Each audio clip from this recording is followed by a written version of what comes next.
সড়কে সৃষ্টি হয়েছে জলাবদ্ধতা, এতে দুর্ভোগ বেড়েছে পথচারী ও শ্রমজীবী মানুষের। এ বিষয়ে বিস্তারিত জানাতে নগরের ঈদগাহ রোড থেকে যুক্ত হচ্ছেন সহকর্মী খালেদ সাইফুল্লাহ।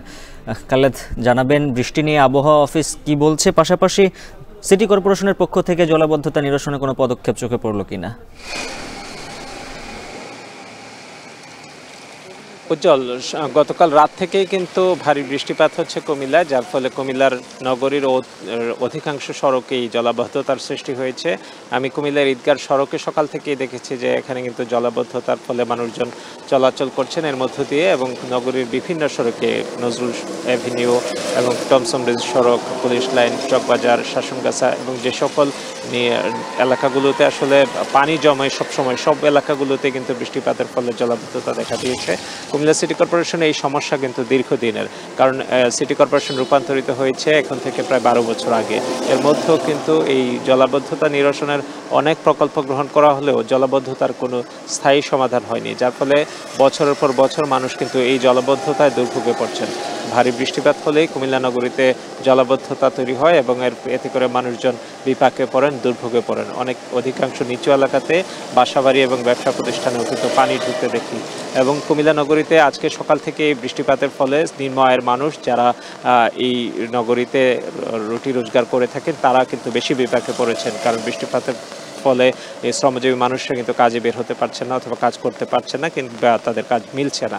আর এদিকে যেহেতু কুমিল্লা নদীর পাড়ে, গোমতী নদীর পাড়ে এই শহরটি, নদীতে পানি বৃদ্ধি পেলে মানুষের মধ্যে আতঙ্ক বাড়ে। যেহেতু গত কয়েকদিন আগেই কিন্তু নদী এখানে ভয়াবহ বন্যার শিকার হয়েছিল কুমিল্লা, নদীর বাঁধ ভাঙনের ফলে সেই বাঁধ কিন্তু এখনও মেরামত হয়নি। তাই নদী তীরবর্তী যে জায়গাগুলোতে কৃষি এবং মানুষের জীবন জীবিকা রয়েছে সেখানকার মানুষ কিন্তু এই ভারী বৃষ্টিপাতের ফলে আতঙ্কিত, যেহেতু এখনো পর্যন্ত কিন্তু বৃষ্টি থেমে থেমে চলছে এবং অবিরাম বর্ষণের ফলে মানুষের মধ্যে দুর্ভোগ বাড়ছে এবং আতঙ্কও বাড়ে।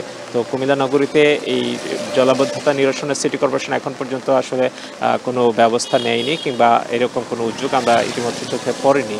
তো যেখানে অধিকাংশ খাল এবং ড্রেনেজগুলো দখল হয়ে আছে, ভরাট হয়ে আছে দূষণের কারণে, যেগুলোতে আসলে কাজ করা প্রয়োজন সেগুলোতে আসলে কাজ না করলে এবং সেই জায়গাগুলো সরু হয়ে আছে সেগুলোকে দখলমুক্ত না করলে আসলে এই জলাবদ্ধতার স্থায়ী সমাধান করা সম্ভব নয়। তো সেগুলো নিয়ে আসলে একটি দীর্ঘমেয়াদী পরিকল্পনা গ্রহণ করা প্রয়োজন বলে মনে করে নগরবাসী।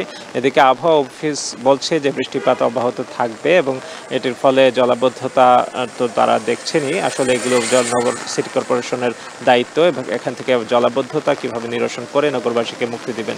আর অধিকাংশ এখন যেহেতু সিটি কর্পোরেশন আসলে মেয়র কিংবা কাউন্সিলরও কিন্তু শপথে নেই, যার ফলে এই জলাবদ্ধতা কিভাবে নিরসন করা হবে সে বিষয়ে আসলে কোনো নির্দেশনা কিংবা পদক্ষেপ নেই সিটি কর্পোরেশনের। তবে নগরবাসী প্রত্যাশা করেন শিগগিরই আসলে এই বিষয়গুলো নিয়ে সিটি কর্পোরেশন দ্রুত ব্যবস্থা নেবে।